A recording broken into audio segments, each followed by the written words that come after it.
But when he saw the multitudes, he was moved with compassion on them because they fainted and were scattered abroad as sheep having no shepherd. Then saith he to his disciples, the harvest is truly plenteous. Notice that word, plenteous. But the laborers are few. Pray ye therefore the Lord of the harvest, that he send forth laborers into his harvest field. Jesus said this is harvest time. He said, in fact, the harvest is plenteous. The religious crowds attempting to kill him, they take him to a hillside ready to cast him over. The thieves and the robbers have taken over the temple. I hear Jesus saying, woe to Chorazin, Bethsaida, woe to Tyre, Sidon, woe to Capernaum. Woe, woe, woe. And yet Jesus says it's a time for harvest. No evidence whatsoever in the land that there's a turning to God. No spiritual awakening in sight anywhere. What evidence do we see in America or in the world today that it's harvest time? Do you see evidence of the United States or any nation repenting? I see Europe going totally away from God. Secular society. Many will fall away, the scripture says, because of an increase of sin. The love of many will grow cold. False prophets will deceive many. And these prophecies are happening before our very eyes as I stand in this pulpit this morning. If the Lord of the harvest describes the harvest as being ready in the darkest of times, you better believe it. He said, get your eyes off the conditions. I'm telling you, the harvest is ready. The darker the generation, the whiter the harvest. The darker the times, the more open people will become to the gospel. Remember, God told Israel, your time has come. It's harvest time for you. Deliverance is coming. But first there came 9 national calamities. Weather changes. Unpredictable, unprecedented, natural disasters. And even that did not shake them. There had to be one final calamity that everybody in Egypt, from Pharaoh and every citizen of that nation, could not say, this is nature out of control. This is the hand of God. But just before that dark night, Israel was prepared and ready, and the harvest began. There's coming a time when what happens, every man on the face of the earth will say, this is not nature out of control. This is God.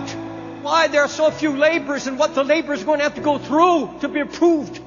How we appear before the world. A true laborer is a Christian whose walk proves that Christ is enough.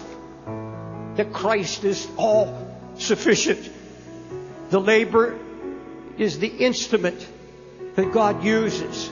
We become the instrument. Now, in the days of Christ, the harvesting instrument was called a scythe. It was a long, curved, single-edged blade with a long, curved handle. And that curved blade on the scythe had to be hammered out on an anvil. And he kept hammering. He put it back and forth into the fire and bring it out and hammer it on that anvil. And then when he got it in shape, the curved blade, one side of it, the inside has to have an edge. It has to be sharp to cut down the harvest. And then he would take a rough edge thing called a file. And he would file and file. This explains why there are so few laborers. I can't become an instrument for the harvest until he has made me capable. God knew what we would face in this generation. He knew this generation would face exotic temptations that no other generation has known.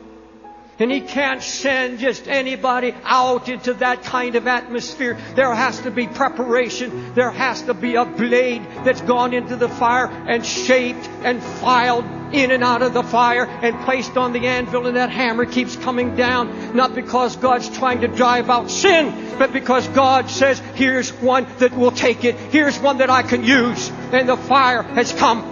And some of you are in that fire right now. You've been hammered and hammered and hammered. And you've been in the fire, one fire after another. And you feel the rough edges. Why? Because God said, I have only a few who are going to be ready for this harvest, and they have to experience. They have to go through these fires that others are going through so that they can comfort others. Paul the Apostle, yes, he says, the devil hindered me. But read the next verse. He said, I rejoice with a crown of rejoicing. I'm saying it's a time to shout when you're in the fire. Because God is making you a laborer. God is doing something. He needs ordinary Christians who've been in the fire, who've been hammered and hammered and hammered. Is Jesus enough in your life? I mean, is He everything?